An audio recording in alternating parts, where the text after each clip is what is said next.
You know, fashion rules come and go, right?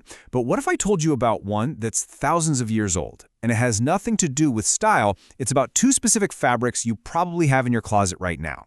Today, we're going to dig into one of the most fascinating and, frankly, mysterious clothing laws in the entire Torah. So let's just get right to it. Here's the big question. Why on earth is it forbidden in the Torah to wear wool and linen together? I mean, it sounds so specific, right? The question might seem simple, but believe me, the answers are anything but. Let's get into it. And this isn't just some vague suggestion, it comes straight from the text, right there in Deuteronomy. It says, flat out, "You shall not wear Sha'atnez, wool and linen together."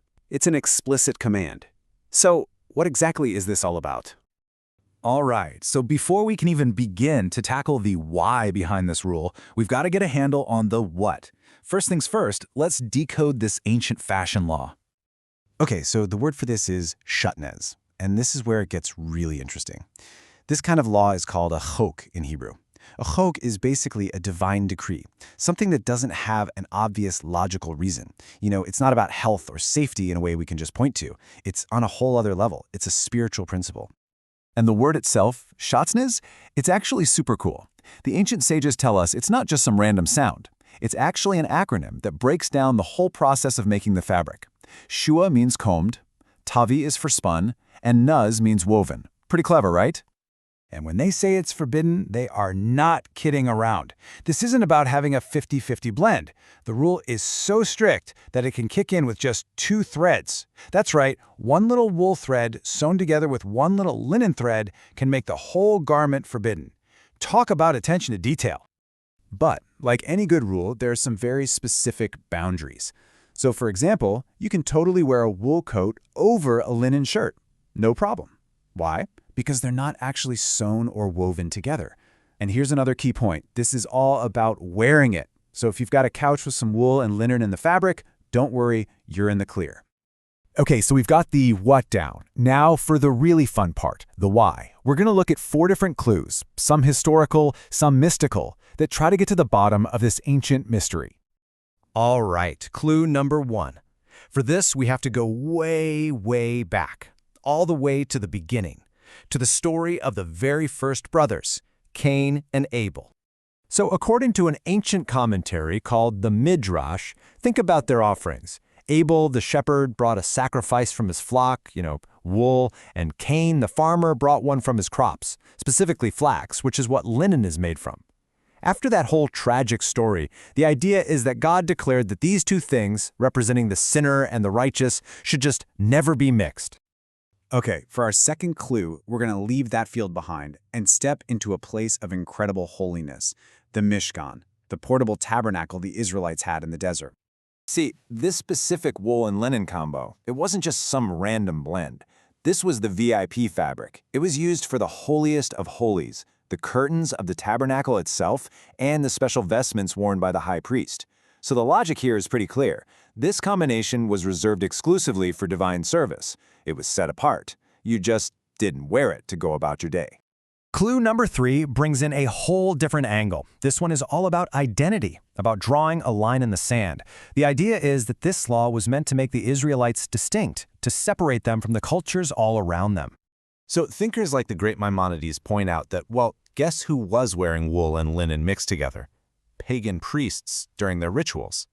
So by forbidding it, the Torah was creating a very clear visual and spiritual boundary. It was like saying, that's what they do. We do things differently here. All right, our 4th and final clue. Now we're going to take a turn from the historical and dive deep into the mystical, into the world of Kabbalah. And this is wild. The Zohar, which is like the foundational book of Jewish mysticism, does this amazing bit of wordplay. It points out that the Hebrew letters for Sha'atnez can be rearranged to spell Satan Oz. And you know what that means? The Satan is strong. Whoa. So from this mystical point of view, mixing these fabrics isn't just a bad fashion choice. It's like you're literally strengthening negative spiritual energy in the world. Okay, so let's pull back for a second. Let's see how all these clues start to paint a much bigger picture, one that's not just about clothes, but about the very fabric of the cosmos. When you get right down to it, the law of Sha'atnez is this powerful, tangible reminder that creation has an order to it. There are boundaries, animal and plant, land and sea. These things are distinct for a reason. And this law suggests that our job is to respect that inherent order, not just blur all the lines. And this is such a beautiful illustration of that idea.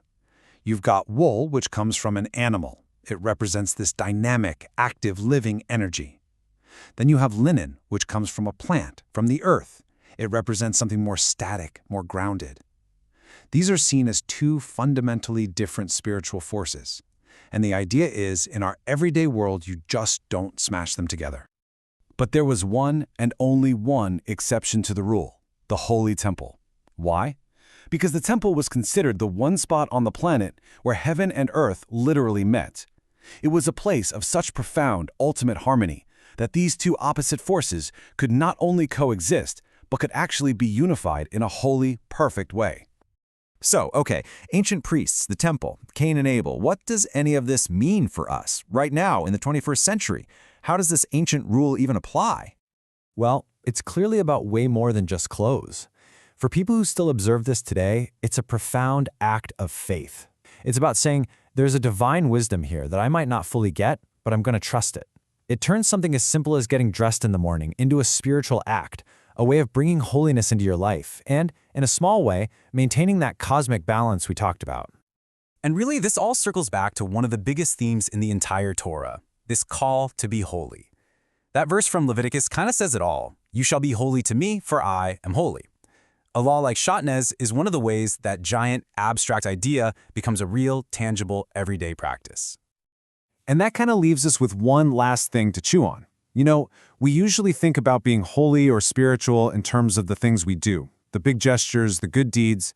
But what this ancient law really pushes us to ask is, what about the holiness we can find in the things we choose not to do?